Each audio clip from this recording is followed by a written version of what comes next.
Welcome back to my channel, everyone. In this video, I'm going to be continuing my real estate story. I know you all have been enjoying those, hearing about how I got into real estate and what my experience has been so far.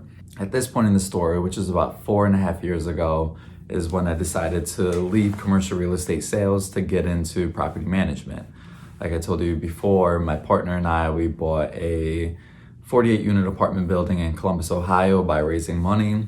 And I wanted to get into property management to see what went into actually running these buildings. After I left Marcus & Millichap, which was the brokerage that I was working at the time, I started working for a company called Verona, which is one of the largest real estate companies in New York City, one of the largest owners. They own a bunch of office buildings, some residential, and a lot of really good retail in the city. So I decided to go start working with them. The way I got into that was through some of my family members down here helped me get my foot in the door, and I guess I just really impressed them with the interviews, so they hired me. When I was hired at Vornado, I was hired as what's called a tenant services coordinator. It is the entry-level position to get into property management, so you start there. Once you do well in the tenant services coordinator position, you move up to the assistant property manager position. And then after that, after a few years of experience there, you're doing well with that, you move up to the full property manager position. And then from there, you could go on to some of the executive positions.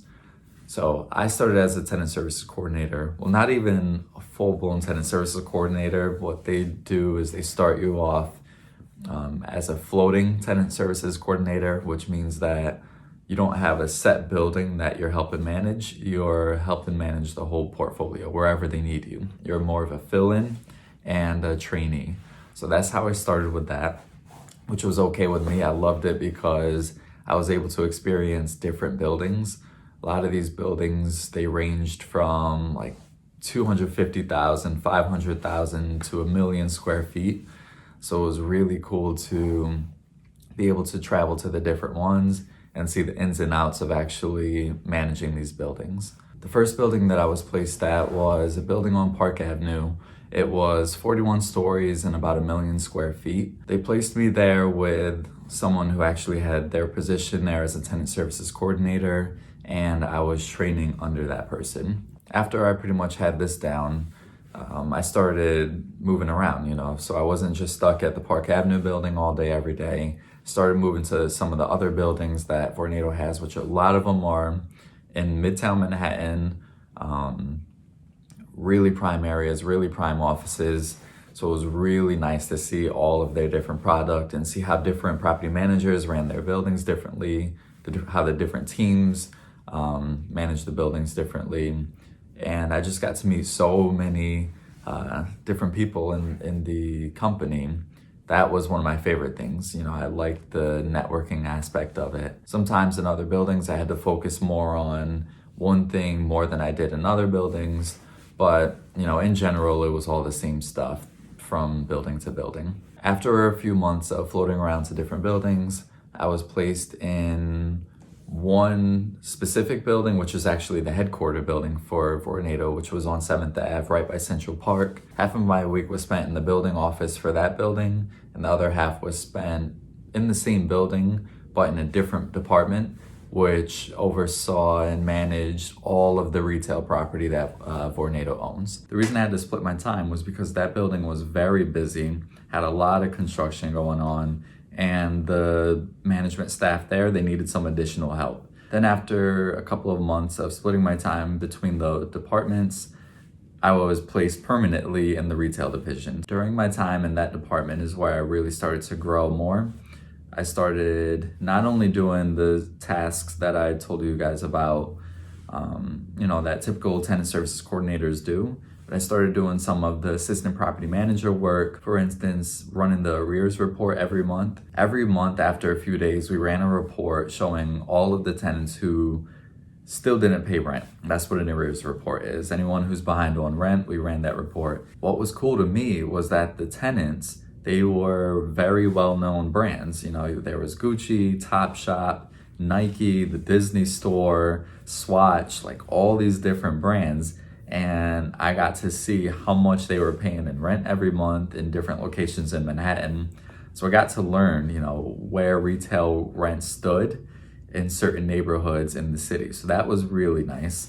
And the other thing that was crazy to see was which one of these tenants were constantly late on their rent. Another thing that I was doing that was more assistant property manager work was property condition reports.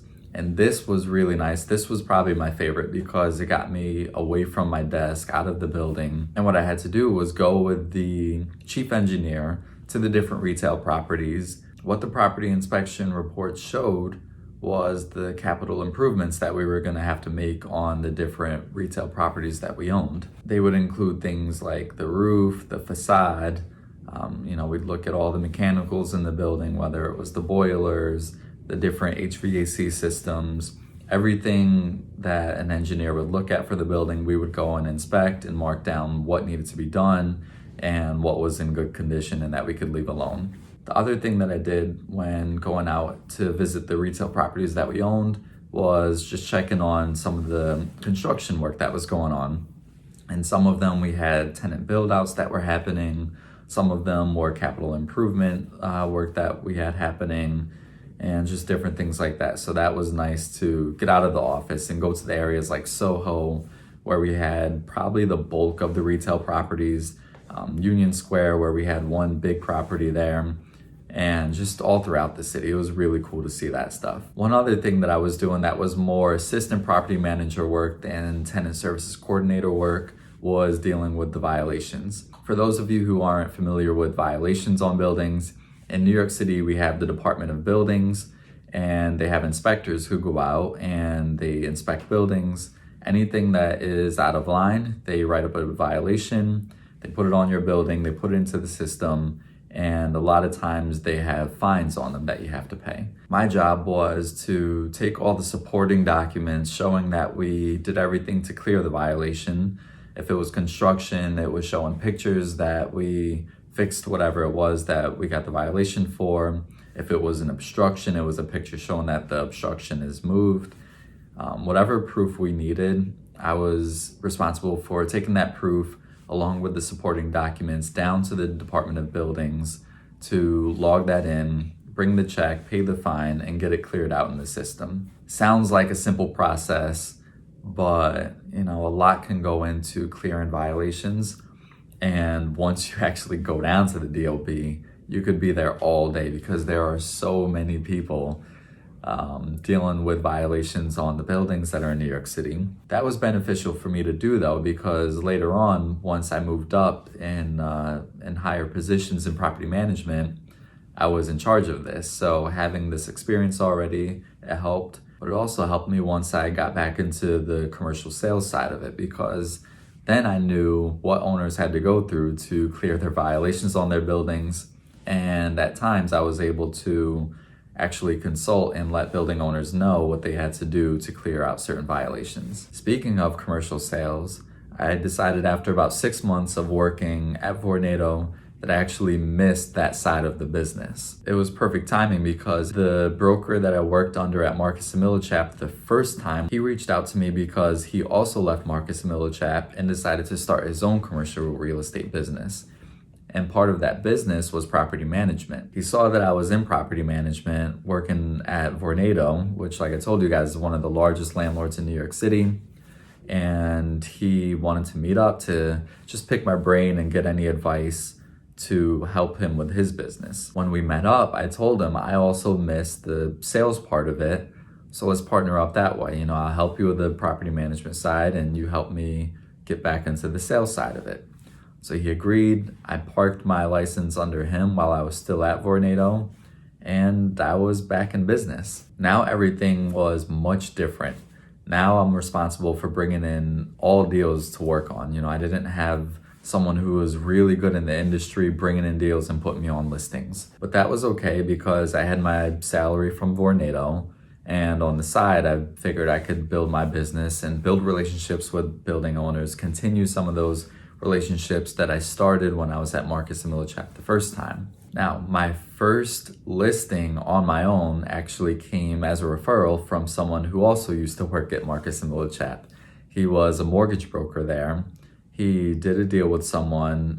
He actually refinanced one of their buildings in Brooklyn, but one of the other buildings that the guy owned, he was in a position where he had to sell it because he was over leveraged on it. It was a building where he tore down the existing building down to the foundation and built up a new building. So it was 8 units, 8 apartments over an indoor garage that could fit probably 6 or 7 cars. When I went to go meet with this owner, I could tell he did not want to sell this building. That building was his baby. He built it himself. This was his first ever project, but he was in a position where he needed to sell it or he risked losing all 3 of his buildings. So after that meeting and a few follow-ups, I finally convinced him to hire me to sell the building. We agreed on the price, which was $5 million, and we started marketing the building for him. The way I marketed the building was through cold emails and cold calls.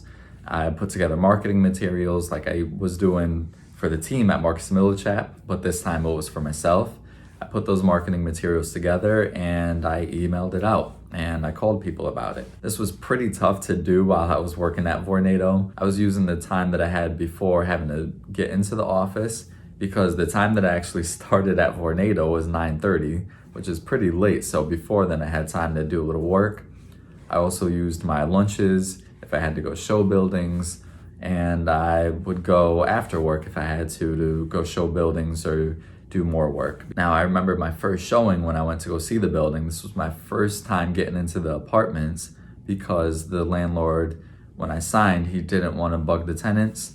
So now that I was able to see the apartments, I saw the work that was done in there, and the work I assumed was, really high-end rental work, but, when you actually saw it in person, you could tell it wasn't the best work. So I realized then that I made a mistake in the pricing. I should have priced it closer to like $4.5, $4.6 million, but we're listed at 5. So after a while, I brought in a few offers that were anywhere between 4 million and I think the highest was 4.4 million. I sat down with the landlord and I had to talk with him about lowering the price. Long story short, he agreed to reduce the price to $4.8 million.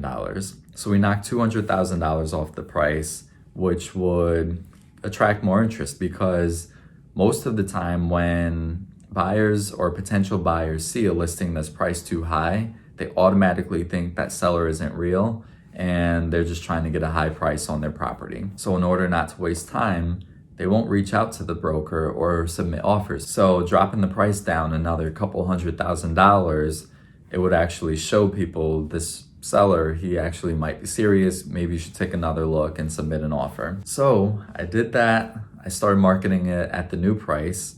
And within a week, I had an offer at $4.6 million, which was the highest offer that I've gotten on the property. And the buyer was real. He was ready to close and he sent over his attorney info. Now all I needed was to get that offer accepted, or at least get a counter from my seller and go from there.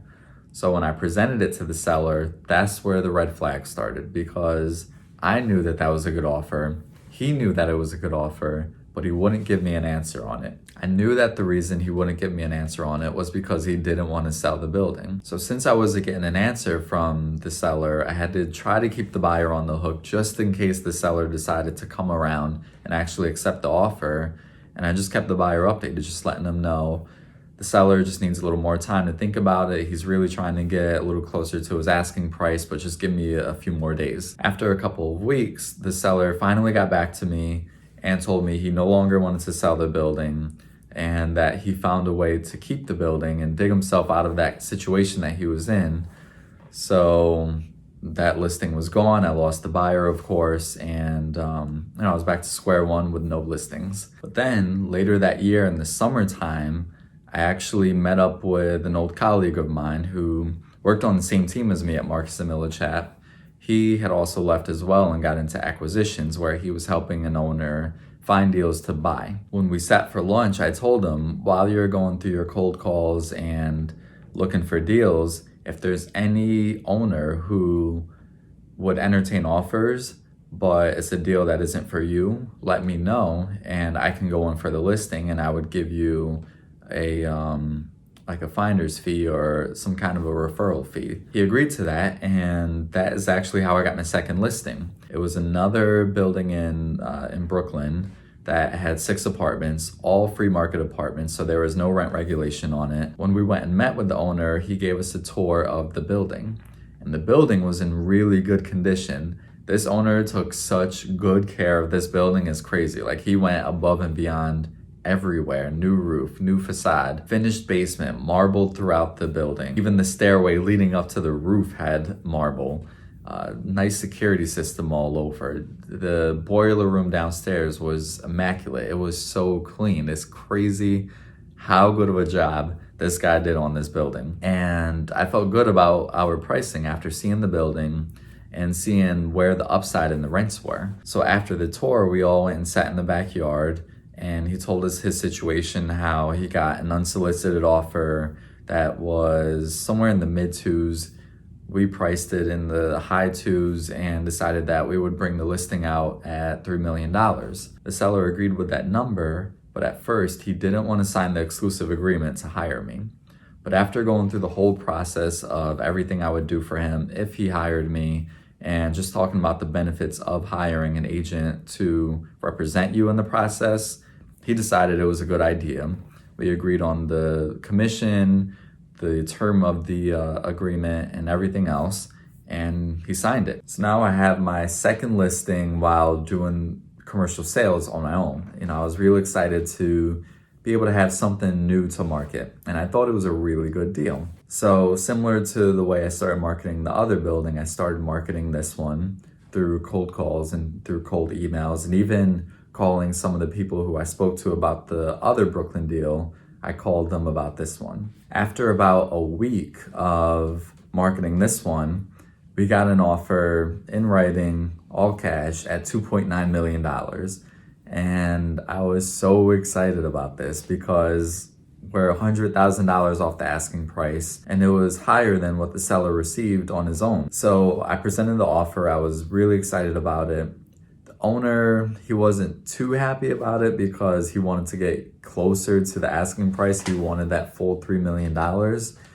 But after a while, long story short, he accepted that offer. After I had the accepted offer, I sent out the transaction memo, which lists, both parties to the deal, the buyer, the seller, the buyer's attorney, the seller's attorney, and then myself and the broker that I was working under. I sent that to the attorneys so that they can negotiate the contract and, get to the contract signing so that we could get to the close. I was excited because this was the first deal where I've done that, where I've gotten a listing, found the buyer, and got a contract sent out. But just because you get a contract sent out doesn't mean the deal's gonna get done. And this is when I learned that lesson. The attorneys, they couldn't agree on everything, and the buyer started to get cold feet. He went MIA for a little bit. And then when I got the buyer back on the hook, then the seller was a little iffy about it. He had a bad taste in his mouth from everything that went on. And then once I got the seller back in the game, then the buyer felt like he was paying too much for the deal. So I had to try to reel him back in. This was right around the time when the 2016 elections were happening. This was like mid to the end of October. After Trump won, the seller decided that he no longer wanted to sell because he wanted to see what Trump was going to do with the capital gains tax.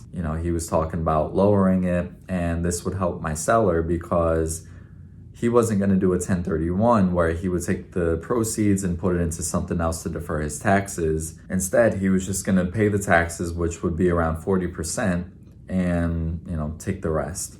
So it made sense for him to hold off on selling and see if he could lower the amount that he was going to have to pay in capital gains taxes. So I lost that deal, lost the buyer. I even had a backup offer. So we had an offer at 2.9, we had an offer at 2.85, and that was all out the window. So there I was. I had 2 listings that year, pretty much on my own. I didn't have someone, a senior broker or anything, bring them in. They were more referrals, and neither of them got done. Although I didn't sell these listings and I didn't get paid on any of them, I still took it as a win because I learned so much working on them. The other good thing that came out of this last one in Brooklyn that I spoke about is while I was marketing that one, I got another lead for another listing in the area in Brooklyn. So I was leading up to my third listing for the year, and that was another win for me. I'm gonna talk about that in my next video, as well as what I decided to do next. Because at the same time that I lost the last listing, I decided that I no longer wanted to work at Vornado. The reason I didn't want to work at Vornado anymore was because I felt that I outgrew my position and that it was going to be a while to move up in the company. So I started looking at other companies to go to, but in the next level of property management, while still doing commercial sales part-time on the side. So stay tuned for the next video. I hope that you enjoyed this one. I hope that you learned something new and that it's inspiring.